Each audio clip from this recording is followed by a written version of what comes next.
So good day, class, and welcome back to your ESI 124N, your engineering mechanics 2, or your rigid dynamics of rigid bodies. So for today's lesson, we are going to talk about the planar kinematics of rigid body, which is your lesson 4. Now, in this lesson is the planar kinematics of a rigid body will be discussed. Now, this study is important for the design of gears, cams, and mechanisms used for many mechanical operations.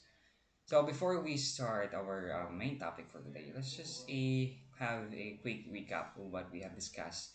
What we have discussed sa last lesson. So sa our lesson, last sa napanood nyo na lecture video, we did discuss about the whole concept of curvilinear motion.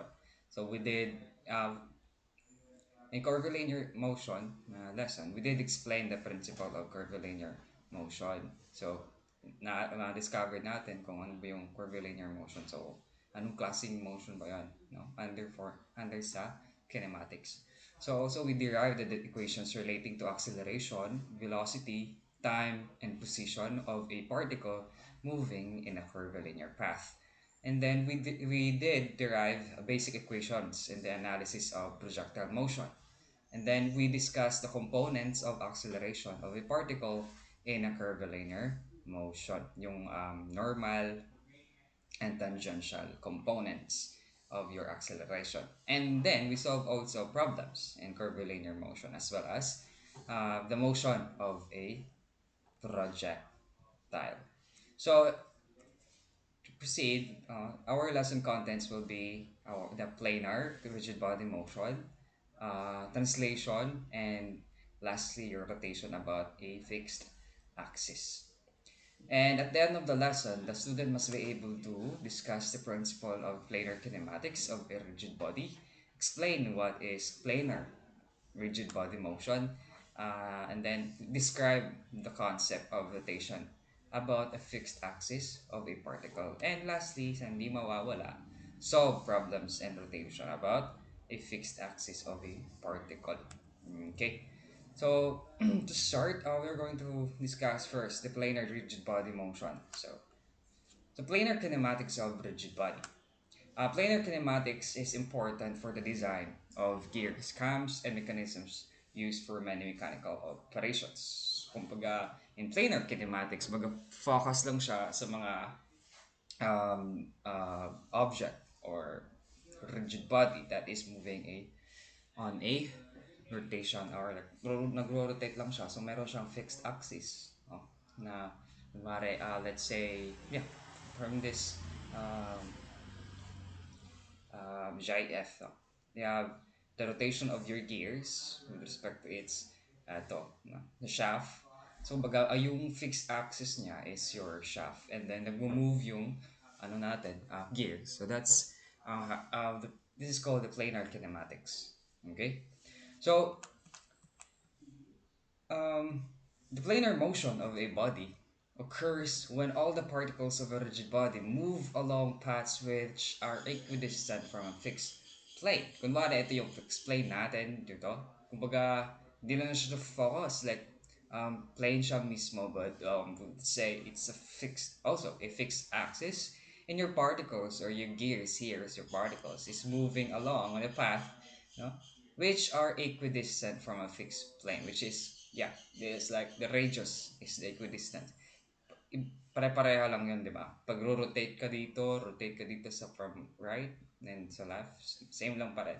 So, equidistance from a fixed place. That's what you call the planar motion of the body. And then, there are three types, no, of rigid body planar motion in order of increasing complexity. Kumbaga, from easier to, yeah, more complex. So first is your translation.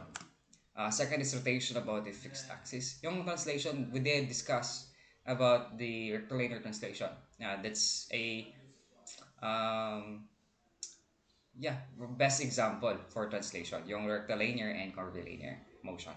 Yung na-discuss natin sa lesson 2 and lesson 3. Next is rotation about a fixed axis and general a plane motion. Okay. So in translation, what is happening in the translation? Yeah, this type of motion occurs when a line and the body remains parallel to its original orientation throughout the motion. Kumbaga, let's say for example, here's a figure. Um, the line of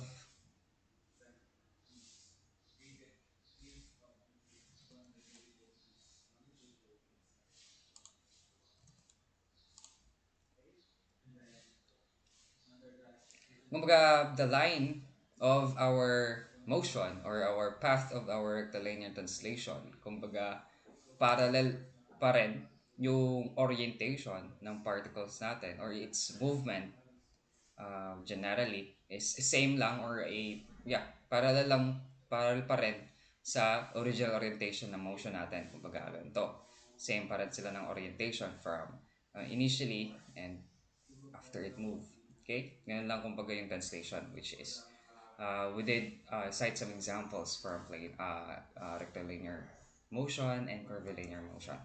And when the paths of motion for any 2 points on the body are parallel lines, the motion is called rectilinear translation. So kung parallel daw yung yung lines, the motion is called rectilinear. Ano? For any 2 points is parallel pa. Parallel lang siya ng ano, it's which parallel. You call that a rectilinear mode translation. So, meron din naman tayong tinatawag na curvilinear translation, which is we did cite some examples from the lesson 3. So, if the paths of motion are along the curved lines, curved lines na siya, curvilinear translation ang tawag sa kanya. Kasi nga, nag-curve. Yeah, obviously. So next is the rotation about a fixed axis. Ano naman to? So when a rigid body rotates about a fixed axis, all particles of the body except those which lie on the axis of the rotation moves along a circular path. Kumbaga ito yung um, line of axis. Yan. So line of axis itong this block line na nasa center.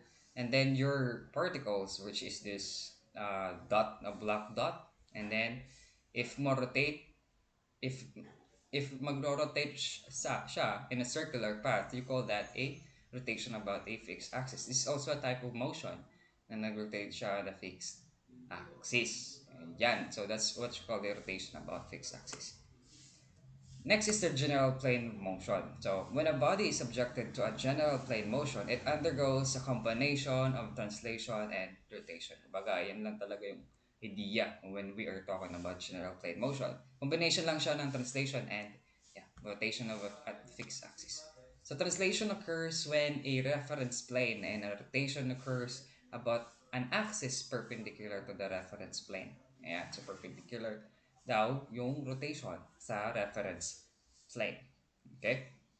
So this is what it looks like kung sa general plane motion. So may curvilinear, tas yung naman tayong rotation when it comes here. Diba? So yeah, the general thought lang naman talaga ng general plane motion is the combination of translation and rotation. So for example, sa mga bodies undergo the three types of rigid body motion like ayan, sa figure natin dito. This is rectilinear motion since, parallel lang yung movement niya from left to right, di ba? Pa ganyan-ganyan lang yung motion niya. So this is rectilinear motion. So this is general plane motion kasi nga dito is nagro-rotate siya at this point and then dito naman is nag-move siya rectilinearly. Okay? And then dito naman sa part na to, curvilinear translation kasi nga um, curve na yung path niya from here to here. So, kung magro-rotate to, yung ano niya dito is um, curve na siya. Now, in the rotation about fixed axis naman is this one, this whole um, circular disc, no? Magro-rotate siya ng ganyan. So, that's is the example of rotation about a fixed axis. Dito naman, magro-rotate lang ng ganyan. Kung magro-rotate itong pa counterclockwise, rotate din ito ng counterclockwise. Okay? So, this is also, dito yung R niya. So, best indication kung rotation about a fixed axis yung ano niya, yung type of motion is meron siyang R or radius. So that's your rotation about a fixed axis. So that's how you baga picture out kung ano yung mga ano yung translation, ano yung general plane motion, ano yung rotation about a fixed axis. Ayan. Pinapakita lang dito mga three types of a rigid body motion. Okay? So we have our rectilinear translation, curvilinear translation, general plane motion, and lastly, rotation about a fixed axis. So let's talk about naman sa translation. So pag let's go deeper sa translation. Okay? This is again this is a type of motion of our rigid body. So ano nangyayari sa translation? So consider a rigid body which is subjected to either rectilinear or curvilinear translation in xy plane shown in the figure. Ito yung ano natin, rigid body. And it's either rectilinear siya or curvilinear translation. Basta translation siya. Okay? So, sa position niya naman, yung position ng under translation na type of motion is the location of points A and B on the body and at any point within the body represented by the color light blue, yeah, are defined with respect to fixed coordinate system xy using position vectors r sub A and r sub B. Yan, ito. R sub A and r sub B. So, ito yung mga position vectors ng when your rigid body is in translation. So the translating coordinate system x prime and y prime is fixed in the body and has its origin at A. Okay? And hereafter referred as the base points. Ito yung mga base points natin in A, yung after it translates, okay? After it move to another plane, okay? So so meron na siyang movement, therefore magde-define naman tayo ng position. So ano yung position there? So position of B with respect to A is denoted by relative position vector R sub B with respect to A. Okay? Read as R of B with respect to A. Ito ha. R as R R of B with respect to A. Ito yung pagkabasa niya sa ganitong variable. Okay? So relative position vector R sub B with respect to A can be determined by the vector addition. So add mo lang yung baga para ma ano say ma determine mo yung position vector sa position B. Add mo lang yung R sub A plus R sub B with respect to A. Okay? So, or if you're going to determine the position vector of B with respect to A, you just have to what do you call this? Vector subtraction of R sub B minus R sub A. Ganun lang kasimple. So for R sub B with respect to A. So that's how you position it is sa translation. So how about the velocity? A relation between the instantaneous velocities of A and B is obtained by taking the time derivative of the relative position vector R sub B with respect to A. Okay? But same lang pa rin nung thought sa mga na-discuss natin previously. So, first time derivative na ang position is your velocity. Ganun din dito sa translation. Yeah, translation din naman yung nagsasabi natin dito. So, if that's its definition, so this is equal, V is equals to D of R sub B over D T. Okay? Ganun lang. Derivative lang ng, first time derivative lang ng position natin. So, that would be the derivative of R sub B is equals to R sub A plus R sub B with respect to A. So, that will come distribute mo lang each term. So that will be the derivative of r sub b is equals to the derivative of r sub a plus the derivative of r sub b with respect to a. Or first time derivative, no, we did uh, define this dot notation. It is the first time derivative of r sub b is equals to r sub a of first time derivative of r sub a plus dr p sub a over the t. So yeah, if you already have the position vector, you can Yeah, find the velocity of the motion or the body or the particle. Okay? So note that the first time derivative of position is equal to the velocity. Thus, it yields to v sub b is equals to v sub a plus t r sub b with respect to a over dt.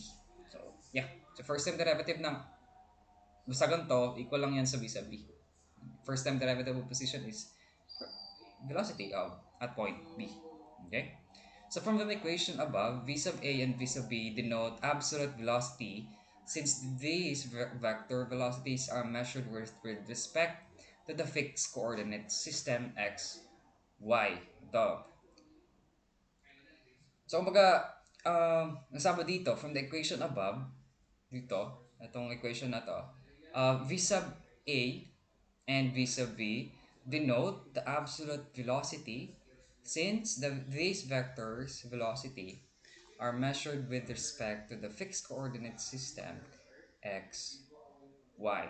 So, kumbaga, yeah, from this fixed coordinate system, ito yung baga, ano niya, like the functions that were derived is coming from this position, diba? So after we differentiate or find the derivative of this one, we did discover that v sub a and v sub b are absolute velocity since it's coming from our fixed coordinate system or our xy. Hindi dito sa translating coordinate system which is x prime and y prime. So yeah, yun na lang ang yung v sub a. Baga discuss lang natin kung bakit absolute velocities yung mga yung v sub a and v sub b natin kasi nga it coming from those are coming from the fixed coordinate system hindi sa translating. Okay, so that will be d r b with respect to a over dt is equals to 0. The term above is equals to 0 because during the translation or motion, the distance from point A to B remains the same. So thus, the magnitude of R sub B sub A is constant. So if we differentiate the constant or we find the derivative of a constant is always 0. Okay? Then, the equation 4.2.1 or kanina, so visual velocity will now become V, from this, ito yung equation natin, 4.2.1. Ito yung V sub B is equal to V sub A plus derivative of R sub B with respect to A. So that will become, since 0 to, di ba?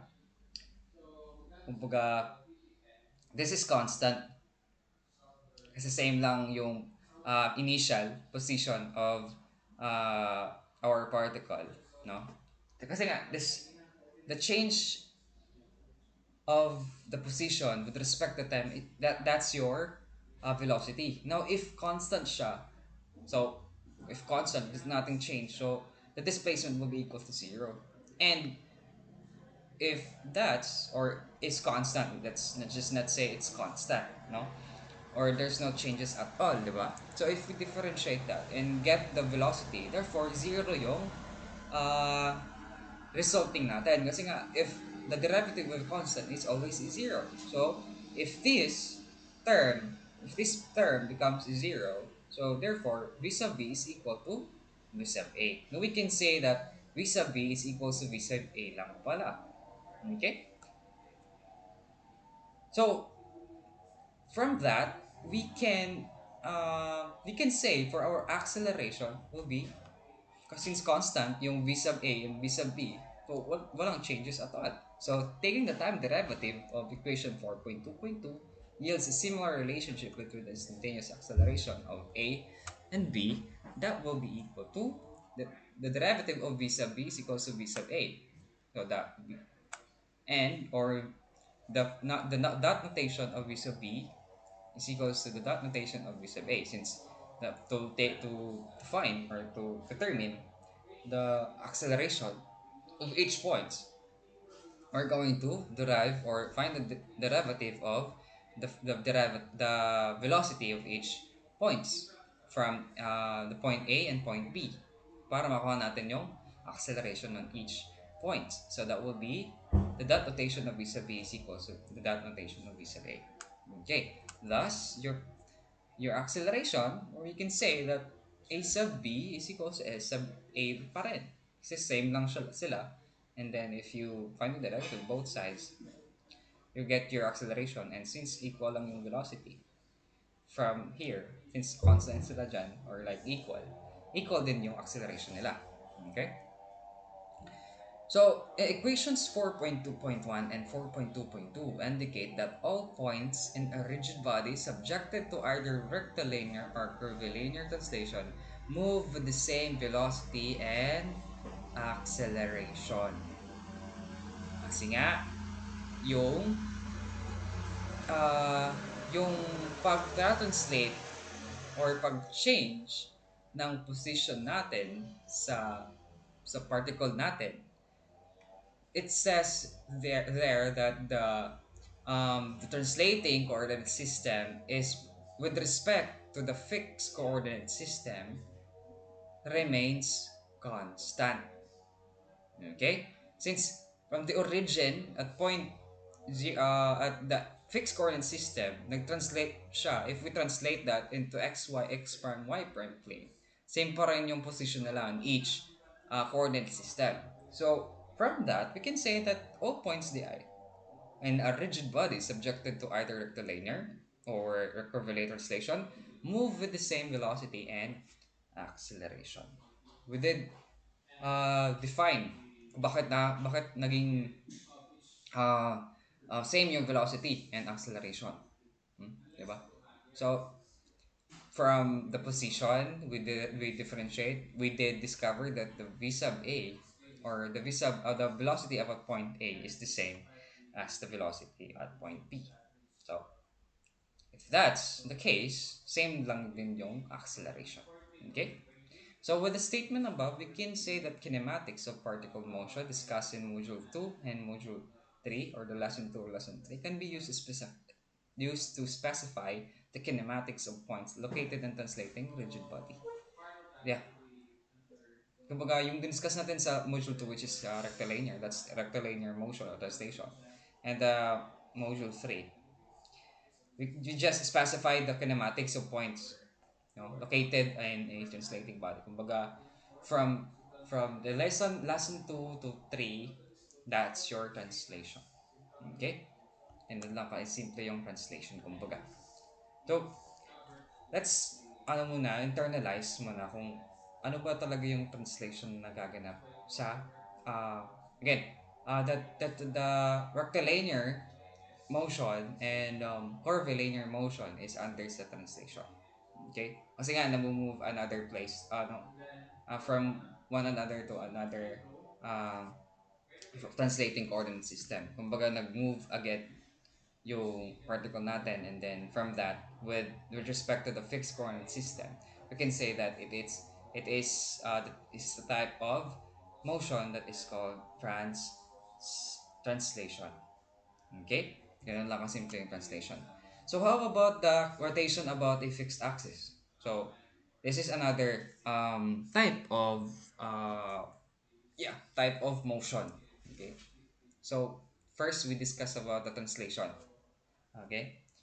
That's also another type of motion. And then, after we discuss that, let's proceed to the rotation about the fixed axis. Kasi nga, more on yung mga examples niya doon, concept, principles, we did discuss na sa Module 2 and Module 3. And you did learn kung paano yung dinerive ng mga equation doon, anong nangyayari, kung mag-change yung position ng particle natin in uh, another position, and then yung movement niya either, or yung displacement niya either parallel sa original na orientation, that's rectilinear.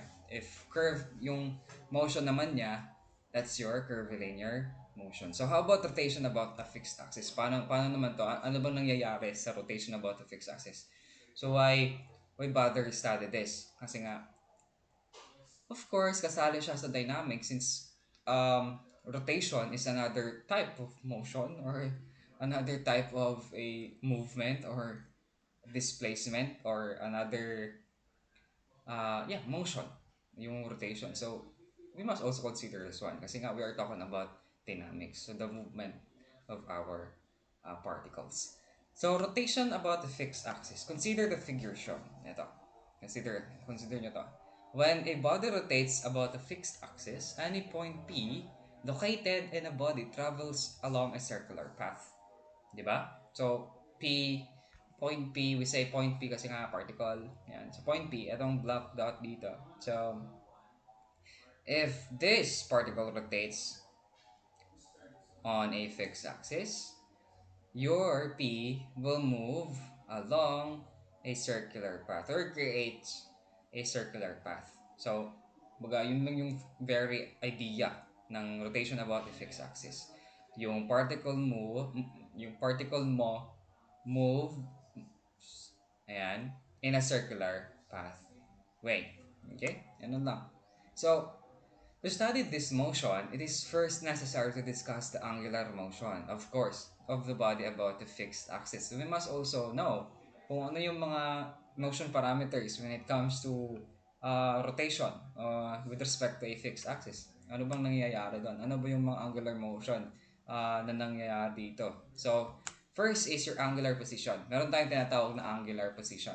Okay? Take note, it involves angular motion, ha? So, syempre, tatawagin mo yung angular position mo. Angular position. That's the location of your particle from the origin. Okay? That's your angular position. Next is your angular displacement. This is the angular change or angular change of position. That's your angular displacement. Okay? Then, we have also angular velocity and angular acceleration. Kumbaga, same pa rin yung mga motion parameters nilagyan ng angular kasi nga we are angular motion. Nandito tayo sa angular motion. Okay? So, angular position, paano ba to? Paano ba to makukuha or paano ba to madedetermine? So, at an instant shown in the figure, the angular position of R is defined by the angle theta. Okay? Yung position niya from a reference line from your origin and your position is defined as the angle away from the reference line. So, yeah, ganun lang. Ganun lang baga yung definition on how to determine the position of a uh, angular position. Okay? Measured from a fixed reference line to R. Okay? From a reference line to R. So, that's your position. Okay? So, thus, we can say that angular position of R is equals theta. Okay? Take note, angular position of R is equals to theta. The angle lang na pag-change ng or from a reference line. That's your position or angular position. How about angular displacement? Ano naman to? So, angular displacement is the change in the angular position. Ang ganun lang kasimple. Kumbaga, ang change lang ng position from initially to another position. Okay? So, from R to new position R prime.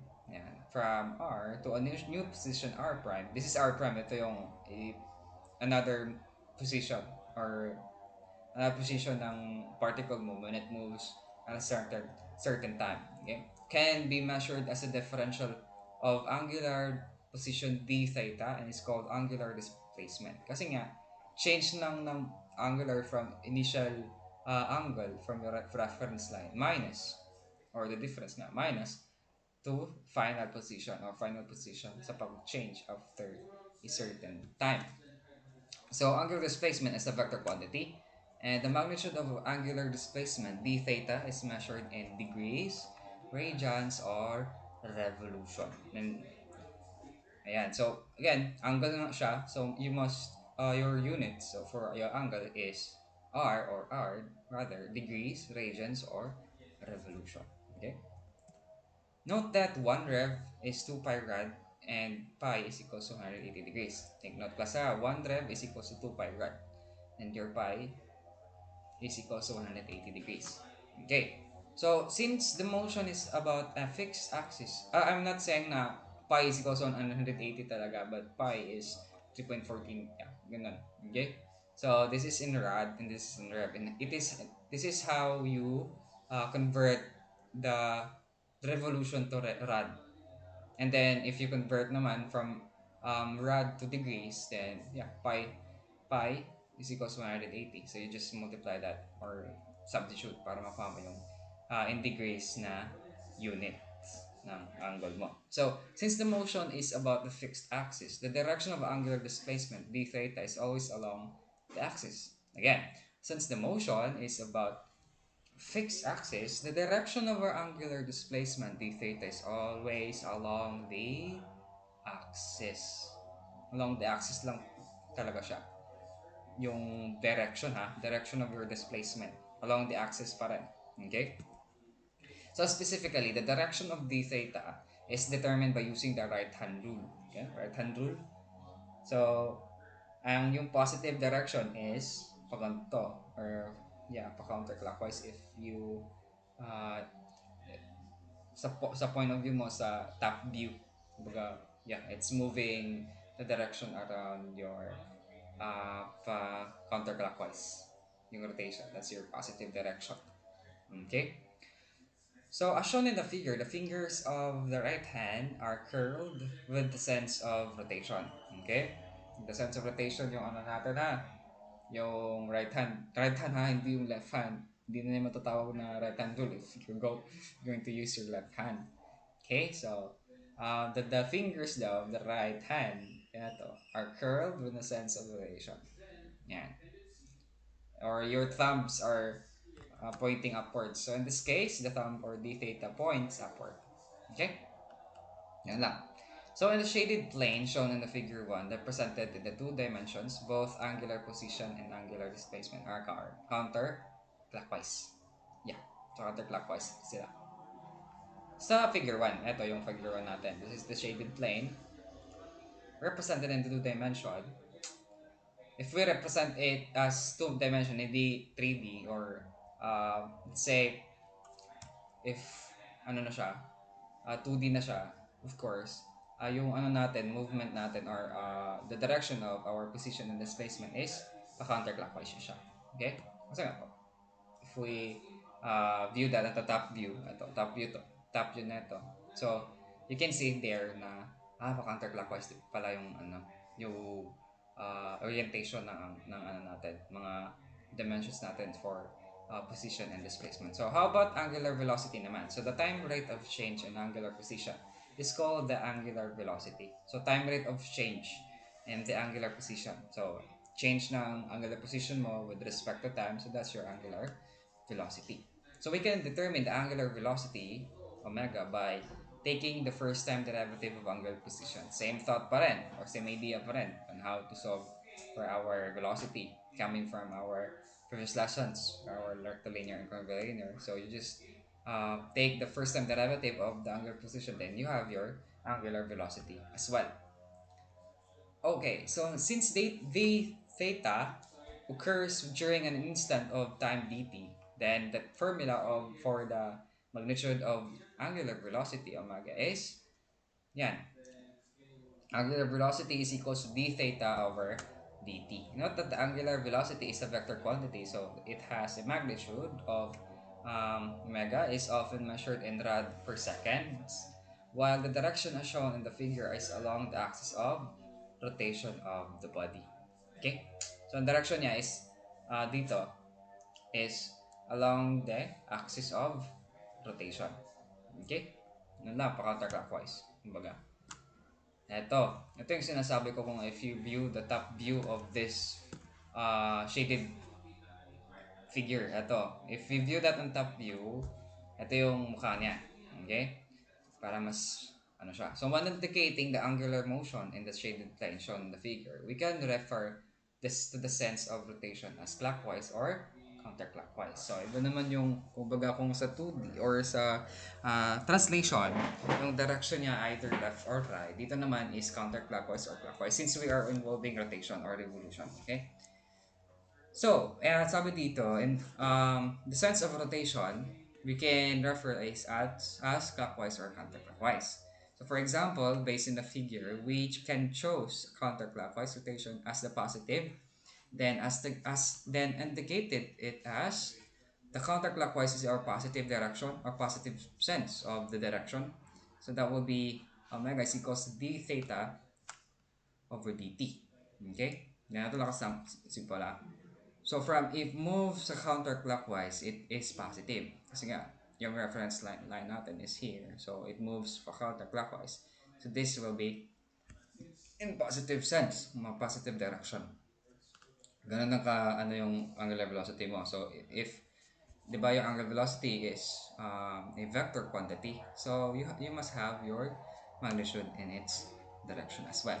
So what how about the angular acceleration? So the angular acceleration A or alpha measures the time rate of change of the angular velocity. So for kung sa angular velocity is time rate of change of the angular position, dito naman is sa acceleration, same pa rin ng sense or idea sa translation natin. So it is also the time rate of change of angular velocity.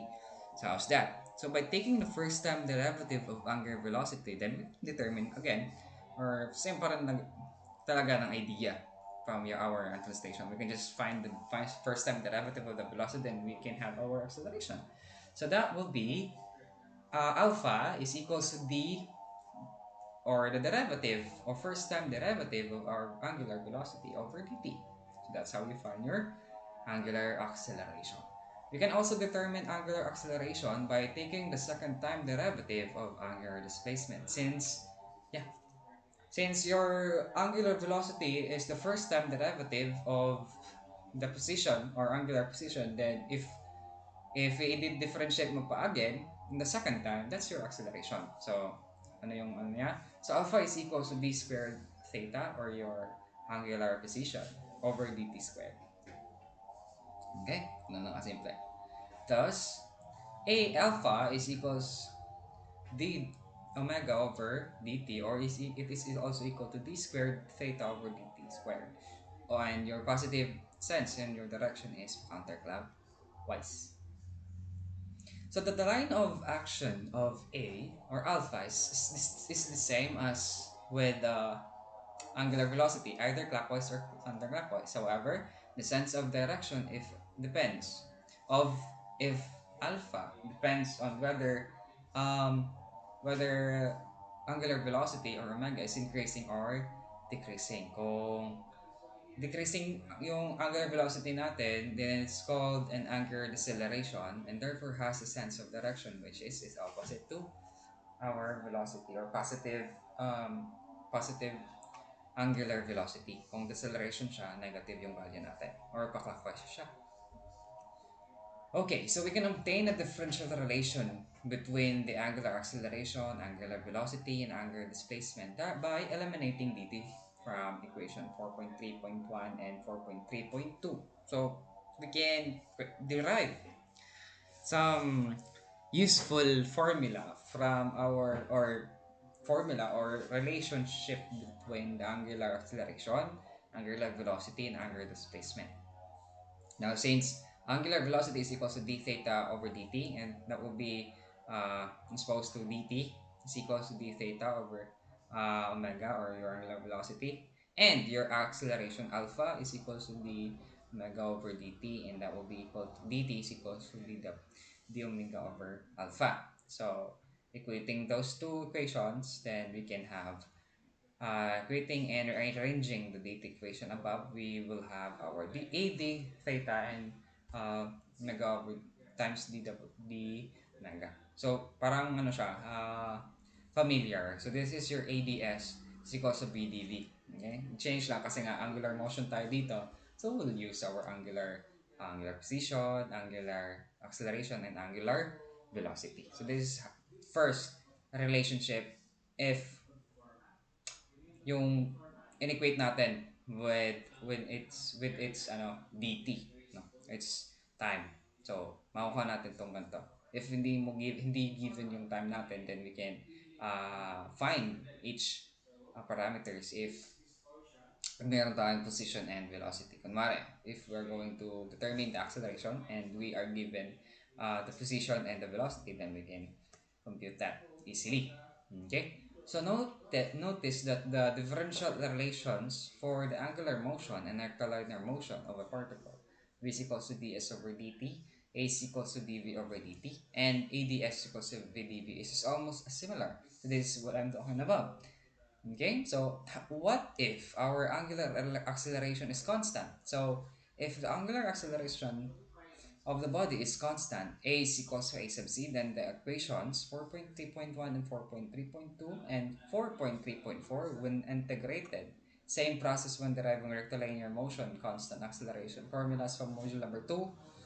Yes, so it will yield as a set of formulas which relate the body's angular velocity, angular position, and time. So the equations are almost similar to the derived equation from the module number 2, rectilinear motion, constant acceleration. Kasi same pa rin yung idea niya. Ang nag-ano lang dito is, ang yung difference lang niya dito is we are involving angular motion. But uh, if we cut the circle, di ba, line pa rin siya. So, if if we just consider na yung mga equations from rectilinear motion, same sense lang pa rin if we are involving um, yeah, angular motion. Okay? So that's what it says here. So the results are, first, di ba, the final velocity is equals to initial velocity plus AC times t. So same pa rin sa ano natin, di ba, sa rectilinear, but change here is the variable kasi nga we are involving angular motion. So this is your angular velocity. Final angular velocity is equals to initial angular velocity plus alpha, or your angular acceleration or constant angular acceleration times the time. And then for the position, if given yung position, acceleration, velocity and acceleration, this is a formula you're going to use. So final position is equals to initial position, or angular position rather, plus angular velocity initial times the time plus one half of the angular acceleration times d squared. Then another formula, of course, is the final angular velocity squared is equals to initial angular velocity squared plus 2ac, or your constant acceleration times uh, theta minus initial position.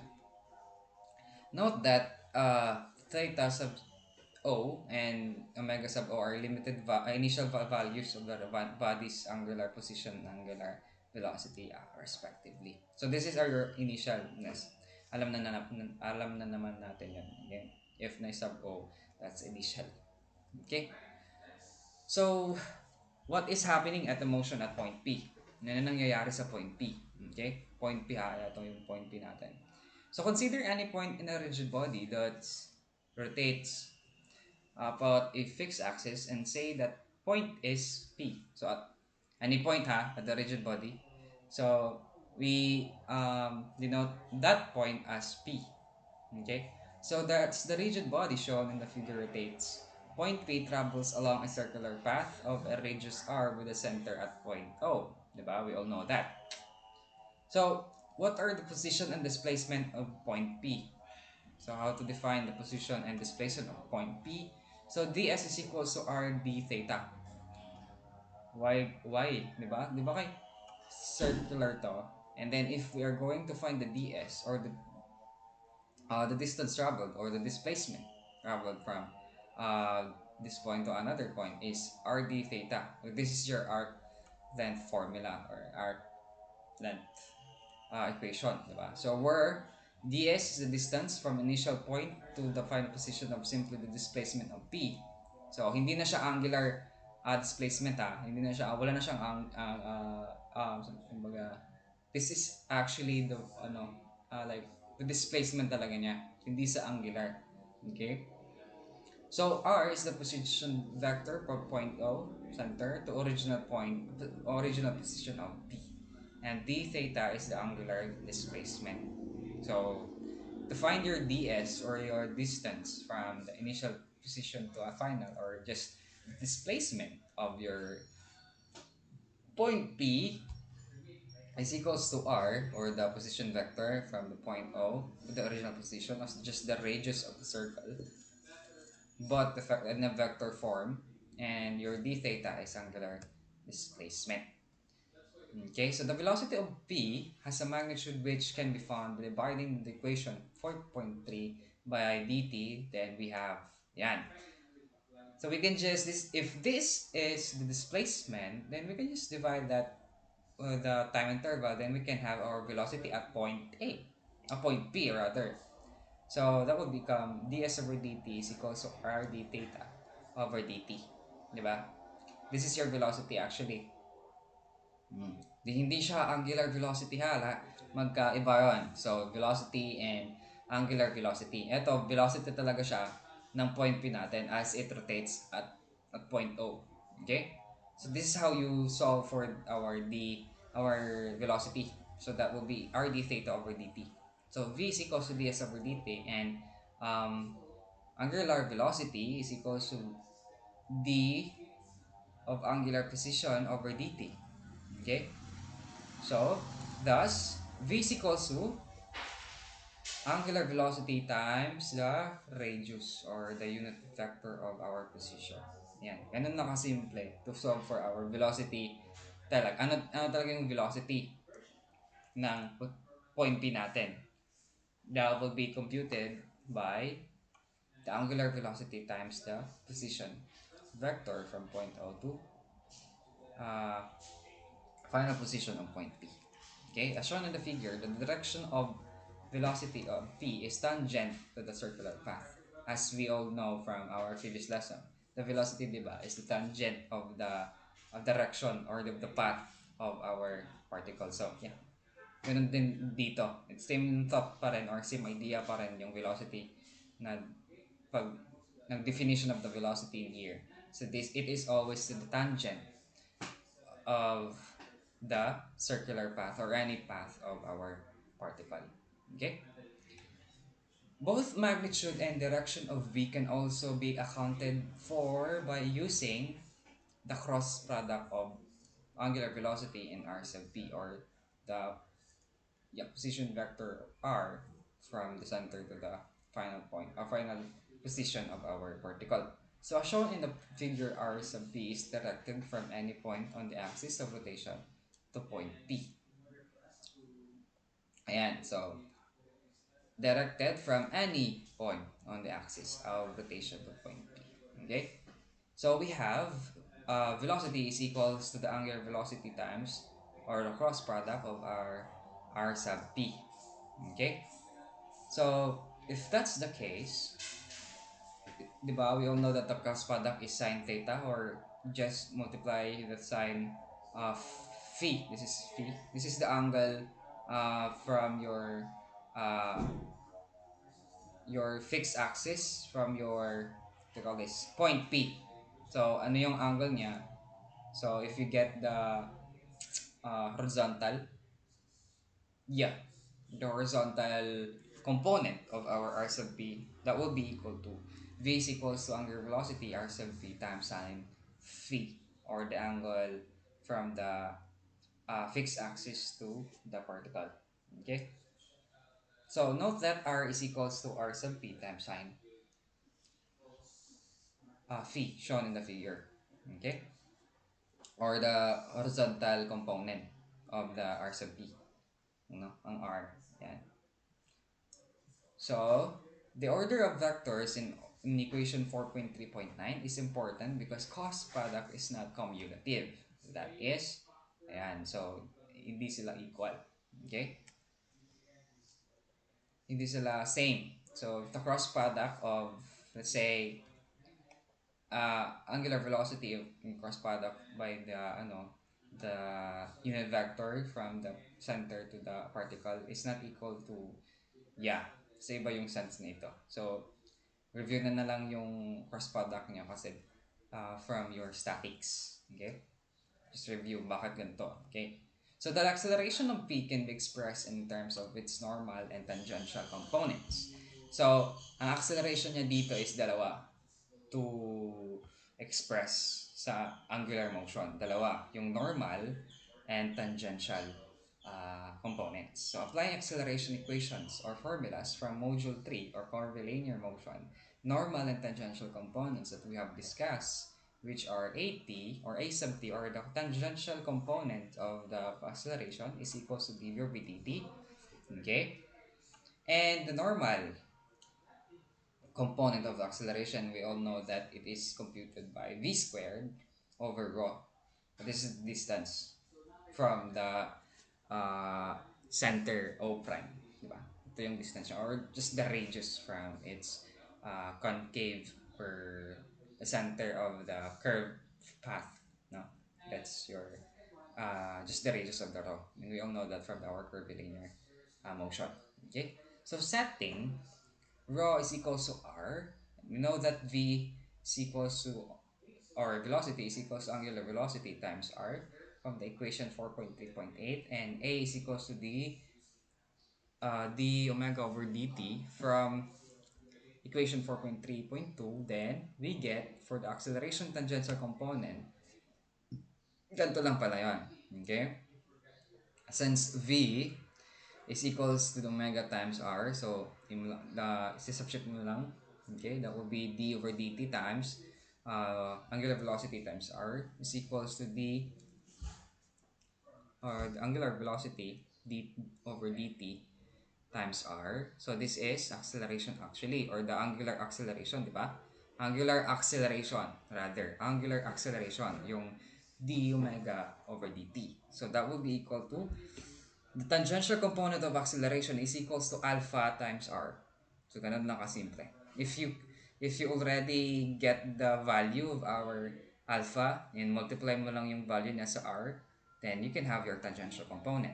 So how about for the normal component? So for the normal component, since we say kanina, and what since we said kanina na rho is equals to r, then substitute lang r, and then our v is equals to angular velocity times r, so substitute na lang, so that will be equal to r, the no, omega squared times r squared over r, so cancel yung isa, so that will become w or omega squared times r. So this is how you compute for your tangential component. So take note class, yung unit niya sa acceleration is meters or feet per second squared na siya. Hindi na siya rad per second squared. Kasi kung if you use the unit, the rad per second squared, it is for the angular acceleration. Okay? Take note ha. So if we say normal component, since this velocity is rad, di ba? Rad siya. Kung i-multiply mo siya sa length na unit, or say for example yung given niya is in meters. So meters times the rad is meters, di ba? So meters per second squared na siya. If we are going to determine the normal component, so it should be meters per second squared, feet per second squared. Okay, kilometers per second squared, and any length na unit. Okay, so this is how you solve for your normal component of your acceleration. So that would be angular velocity squared times the radius. Okay, so the tangential component of acceleration, a sub t, as shown in the figure, represents that the time rate of change in velocity's magnitude and its direction depends if the speed of p is 1, increasing, 2 is decreasing, or 3, it constant. So depende. Depende yung magnitude ng ano mo, or direction, in its direction also, ng acceleration mo, or yeah, tangential component of acceleration, magdedepende yung magnitude and direction niya sa speed ng p natin. O ano gano'n ka, yung magnitude ng velocity natin. If it is increasing, then positive. Then if increasing, yung magnitude niya will be negative. And if magnitude ng ano mo, ng change of the velocity is constant, then wala tayong acceleration doon. Okay, so if the speed of p is increasing, then acts in the same direction as velocity v. So this is your increasing, okay? Yung direction natin dito yung direction ng acceleration natin kung based sa speed ng uh, particle natin. So it says here that if the speed of p is increasing, then our acceleration acts, no, a sub t rather acts in the same direction as velocity v. So same lang ng direction if increasing. So how about what if our speed of p is decreasing? Then a sub t acts in the opposite direction of velocity v. So yeah, baliktad siya. So if the speed is constant, then we can say, and we obviously it is zero since walang change. of velocity. So if constant, if same yung final velocity and initial velocity, then if you find the difference of that, that will be equal to zero. Then therefore, your acceleration or tangential component of acceleration is equal to zero. Okay?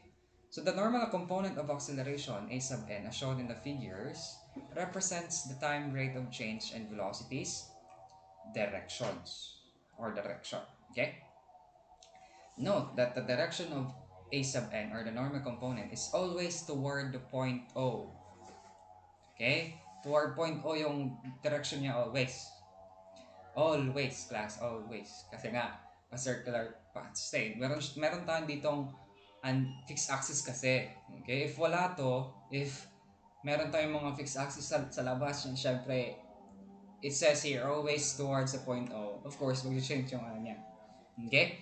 Basta remember nyo lang, yung direction ng normal component of our acceleration is always towards point O. Okay? Or the center of our circle, or our circular path.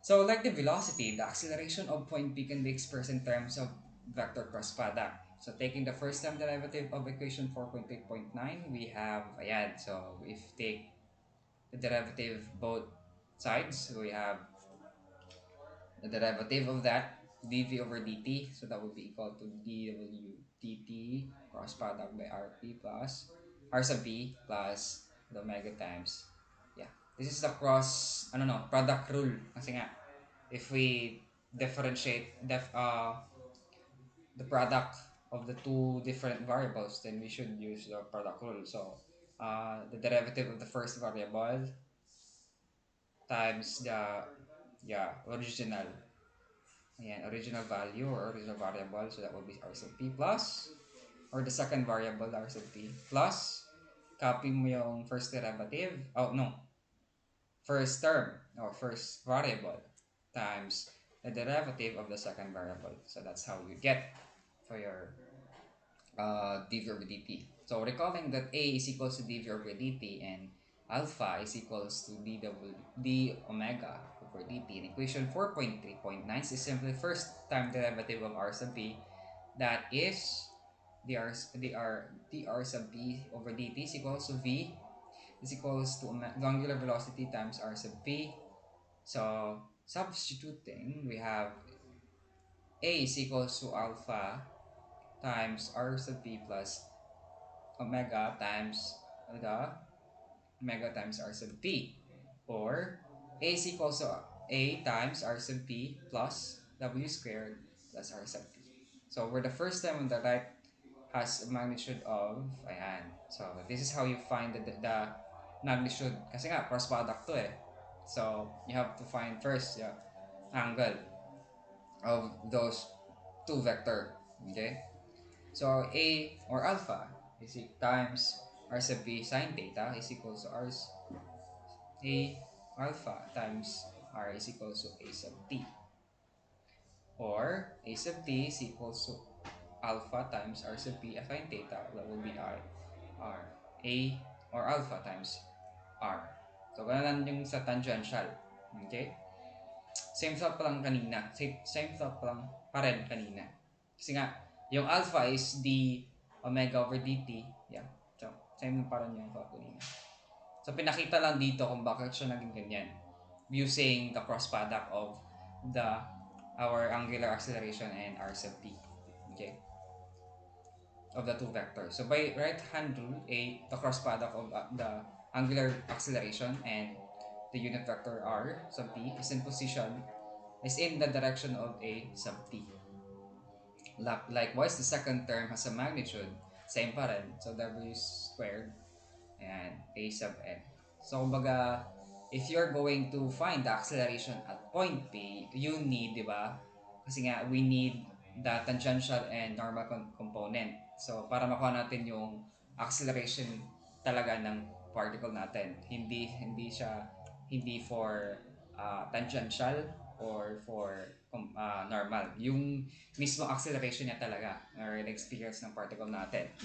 Okay? So that will be a sub n is equals to the omega squared times r. Okay? So, By applying the right hand rule twice, omega squared times r sub t is in the same direction as a sub n. So, yeah, ganun lang yung set niya.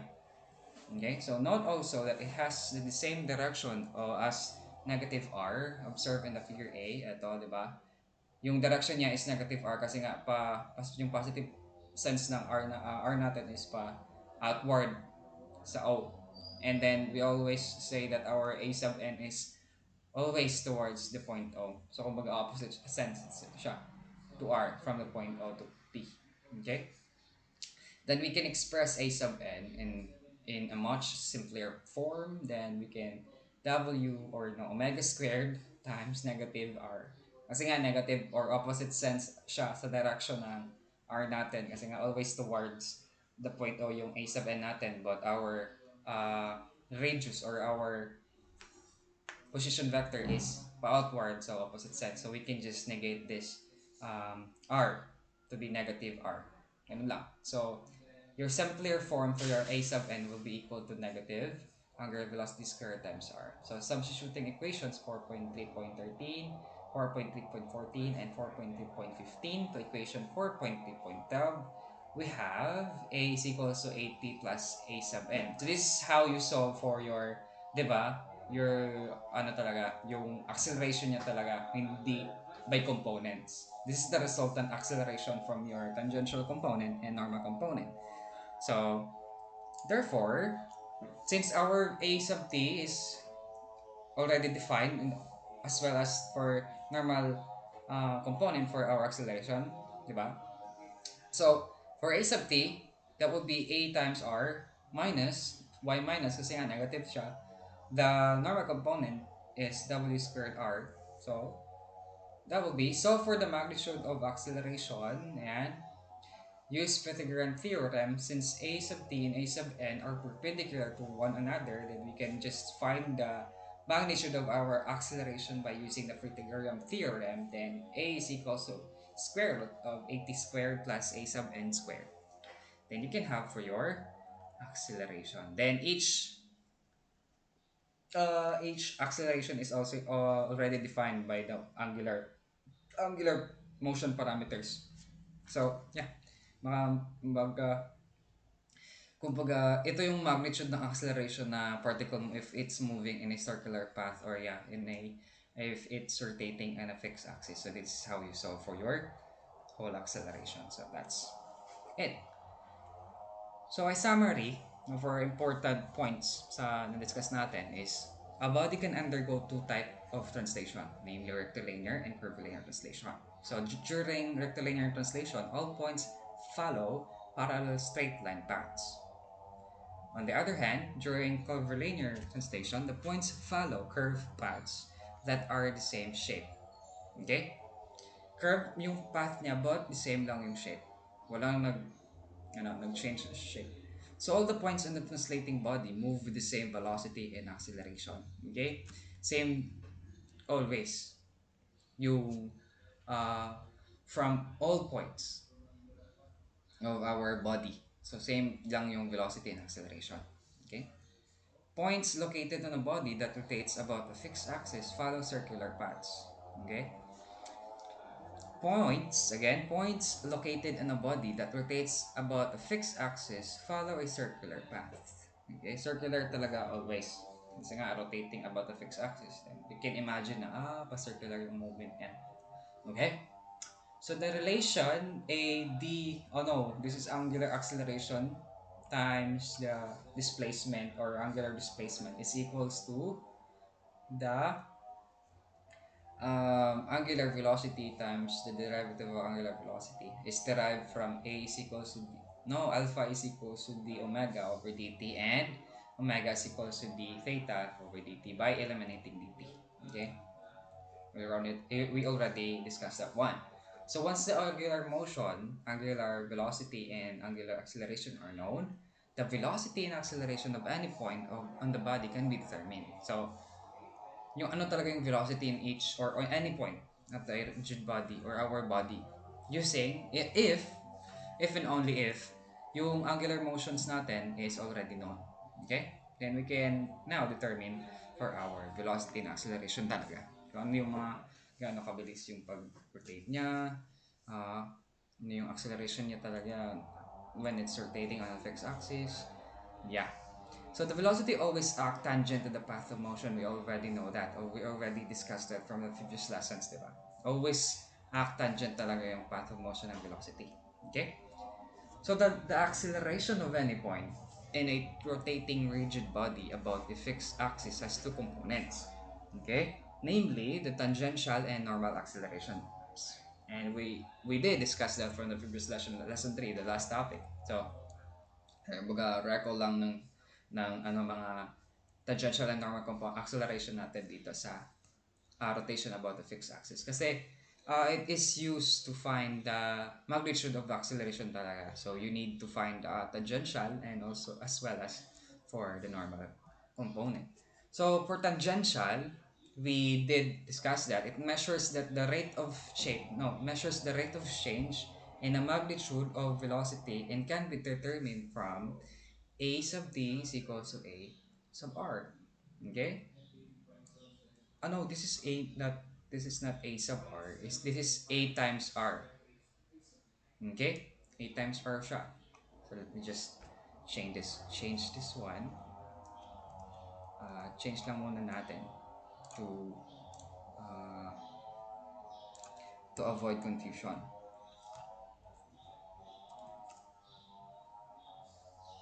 Change lang muna natin para hindi kayo malito. Bakit naging ano na siya? Okay. So yeah, that will be a sub t is equals to a sub r. Oh no, a sub r. A sub t is equals to a times r, or the angular acceleration times the radius of the circular path. The normal acceleration naman measure the rate of change in the direction of the velocity. So that can be determined from a sub n, or the normal component of acceleration is equals to angular velocity squared divided by the distance of the circular path from the center to its um, or to any point P. Okay, so this is how you solve for that. From determining on each components, then you can solve for your acceleration, or the magnitude of your acceleration by using Pythagorean theorem. Then you can solve for a magnitude for your acceleration at any point of the rotating body. Okay. Now, formula naman yung summary. Yung summary naman ng formula. Okay, for angular motion, ito yung paano siya kukuhanin. So, you can use either of these three. So, we have angular velocity is equals to d theta dt. You can also solve that by, yeah, the product of the angular motion times the change of time, or yeah, time interval. Or you can solve that by using this formula or this relationship or this relation. So angular velocity times the displacement, or angular displacement, is equals, yeah, angular velocity times d w. Okay? Establish the positive sense of rotation about the axis of rotation and show it's alongside each kinematic equation as it is applied. Now, in which counterclockwise is always positive. Ganun lang, kumbaga yung positive sense ng rotation natin, always counterclockwise. Kung clockwise siya, negative yung natin, sense that of rotation. Okay?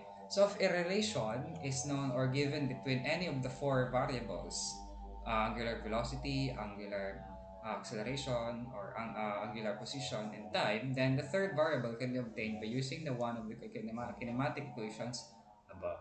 Yan. So, if you're given with position, time, then you can solve for velocity. And um, if, yeah, any of the four is known, then you can solve for any kinematic equations above. Ito.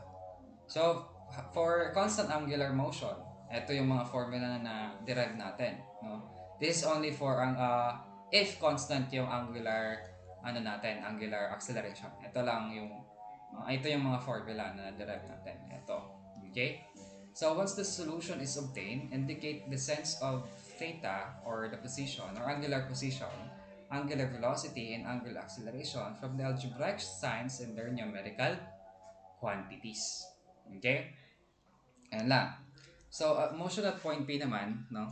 Once the solution is obtained, indicate the sense of position or angular position, angular velocity, and angular acceleration from the algebraic signs in their numerical quantities. Okay, v is equals to angular velocity times r. You'll know what? For tangential component of the acceleration, that is obtained by multiplying the angular acceleration times the radius of the circular path. Then for normal component naman, or normal component of the acceleration, that will be equal to the angular velocity squared times r. Okay? So that's how you solve. Now, for if the geometry of a certain problem is difficult to visualize, the following vector equation should be used. Yan. So, kung hindi siya, kung walang figure na, na given, and you are given yung mga, vector equations niya. So, yeah, ito na lang yung gamitin niya sa cross product of the angular velocity times the r sub t, or the distance of the point P from your fixed axis, or equal to angular velocity times the r. And then for, ito rin, yung cross product pa rin to solve for your tangential component of your acceleration, and as well as for your a sub n. Okay? So note that r sub t is directed from any point on the axis of rotation to point P. Okay? Whereas r lies in the plane of motion P. Yan. So, yan lang kaso. Ito lang yung mga formula na gamitin nyo pag hindi talaga like, walang figure na given, and you are given sa mga equations niya, or vector equations, and you can use this one. So either of the vector formulas above, along with the angular velocity and angular acceleration, should be expressed in terms of its ijk components, or its vector components. Okay. So let's apply, no. So what you have learned, or what we have learned, no, sa ating rotation about a fixed axis. So how to solve with this kind of concept. So for example, number one, a cord is wrapped around a wheel, and in the figure, yan, dito, yung cord, and then it is wrapped around the wheel, which is initially at rest when position is equals to zero, or angular position is equal to zero. If a force is applied to the cord and gives its an acceleration, a alpha is equals to 40 meters per second squared, where t is in seconds, determined as a function of time. Note ha, as a function of time, the angular velocity of the wheel and the angular position of the line OP. Yan, ito, yung angular position niya, and radians. So, how to solve that? Since we have the given here, the figure that is your r is equals to 0.2 meters, and then your angular acceleration is 40 meters per second squared, and your position is 0 at time is equals to 0. Okay?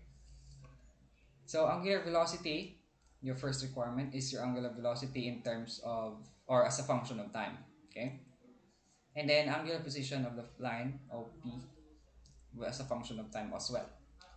So, uh, as shown in the figure, the tangential component acceleration at point P, no, the tangential component of your acceleration is equals to a, or alpha is equals to 40 meters per second squared. So this is actually your tangential component, yung given natin, yung 40 meters per second squared. Since dito yung, you know that the normal component of a acceleration is towards Oman. So this is the acceleration of the curve after it is subjected to a force, diba? So we have the positive sense again is sa problem na to. Ayan. is clockwise. Okay? So, a sub beta is sub t is equal to a times r. So that will be 4t meters per second squared is equals to the angular acceleration point times 0.2. So what happened here? Again, we said or we determined that our acceleration is actually the tangential component of the acceleration. And from what we have learned from the rotation about the axis na we can determine the tangential component by getting the product of the angular acceleration times the radius, di ba? So, from that, substitute mo lang yung value ng acceleration na given natin, which is 40 meters per second squared, is equals to the angular velocity, angular acceleration rather, times the radius, which is zero point 0.2. So that would be angular acceleration is equal to 40, divide both sides by zero point 0.2, so that would be equal to 20t rad per second squared. So this is how you solve for your um, angular acceleration.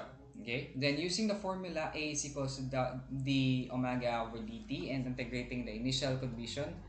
Okay, so omega is equals to 0 when t is equals to 0, di ba? At rest siya eh. Initially. At rest siya. So, we can say that the initial velocity or angular velocity is 0. So, that will be equal to, we all know that angular acceleration is computed by the derivative of angular, or first time derivative of the angular velocity. So, that will be equal to d omega is equals to alpha times dt. Okay? So, since we already have the equation or the function of our angular acceleration, since yan, so differential, no, integrate both sides, then you can have for your angular velocity na equation. So, at time zero, your initial velocity is also zero since the problem states that it is at rest initially, di ba? So, that would be a of 0 to angular velocity final position. So dw is equals to integral of 20t. This is your acceleration that we did determine. So 20t dt from 0 to t. Okay. So integrating w or the angular velocity or omega minus 0 is equals to 20 since and the integral of t is t squared over 2, so that will be that. So integrating from 0 to t, so that will be, okay, 20 divided by 2 is 10, so t squared minus 0 squared. So your angular velocity or the function with respect to time is the angular velocity is equals to 10t squared rad per second. So that's how you solve for your angular velocity. But we are not done yet because we're going to solve also for the angular position of line OP. We will use the result from A, or the result of our formula of our angular velocity, since the angular velocity is solved by d theta over dt. And this d theta will be our what do you call this? Our required no na variable here. So and then integrate with the initial condition. When time is equal to zero, your position is equal to zero. Thus, ayan. So clockwise yung ano niya, yung positive sense niya dito sa problem. So the angular velocity is equals to d theta over dt. Then substitute, manipulate nyo lang, or yeah, then d theta is equals to angular velocity dt. And since we already solved for our angular velocity, then substitute, then integrate both sides. So from the integral of d theta from 0 to theta is equals to the integral of 10 t squared d theta from 0 to t. Okay, so theta minus 0 is equals to the integral of t squared is t cubed over 3 from 0 to t. Therefore, um, labas nyo yung constant, then sufficient yung limits from 0 to t, so that will be theta is equals to 10 over 3 times t cube minus 0 cube. So therefore, our position with our function for our position with respect to time is equal to 10 over 3 t cube rad. Okay, be careful with the unit. If you're talking about position, your unit will be rad. If you are talking about angular velocity, that will be rad per second. And for your angular acceleration, that will be rad per second square. Yeah, so that's how you solve for your angular position given with the angular acceleration. But you can actually solve this by, yeah, same pa rin lang yung process, but here, this is the simpler one. Okay? Integrate mo lang yung na-solve natin sa A or required letter A. So, yeah. So, you can have for your angular position. So, I think that's all for this lesson. So, I hope you did learn something. Okay? So, for the summary, we did discuss about the translation, what is all about, and the highlight for this lesson is how to solve problems involving rotation about an axis. Okay. Again, for solving for your velocity, angular velocity, if you're given with angular acceleration, you can just integrate that one. And if you are going to find the angular position with the given angular velocity, then you can just integrate that as well. Then you can have your angular position. So I think that's all for today's lesson. So thank you for listening, class, and see you next lecture video. And uh,